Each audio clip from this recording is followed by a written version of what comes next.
এক ভণ্ড পীরের মুরিদ তার পীর সাহেবকে বলছে, হুজুর গতকালকে আমি স্বপ্নে দেখলাম আপনার হাত মোবারক একটা মধুর পাত্রে ডুবানো আছে আর আমার হাত একটা পায়খানার মুতের ভিতরে ডুবানো আছে।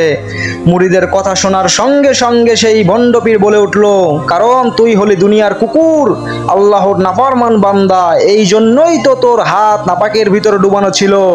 আর আমি হলাম আল্লাহর ওলি, যার কারণে আমার হাত মধুর পাত্রে ডুবানো ছিল। মুরিদ বলল, হুজুর স্বপ্ন তো এখনো বলা শেষ হয়নি, স্বপ্নের বাকি অংশটুকু শুনুন। তারপরে দেখলাম আপনার হাতের আঙ্গুল আমি চাটছি আর আমার হাতের আঙ্গুল আপনি চেটে চেটে খাচ্ছেন।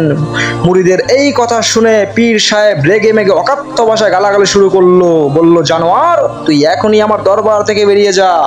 ভাইরা আমার, আমাদের দুনিয়ায় অনেক ভণ্ড পীর রয়েছে, আল্লাহ পাক সকল ভণ্ড পীরের থেকে আমাদেরকে হেফাজত করুক। সকলে কমেন্টে আমিন লিখে যাবেন। আর যদি ভিডিওটি ভালো লেগে থাকে তাহলে অবশ্যই লাইক করবেন, আর এই ধরনের প্রতিনিয়ত ইসলামিক শিক্ষণীয় ভিডিও পেতে চ্যানেলটি সাবস্ক্রাইব করে পাশে থাকুন।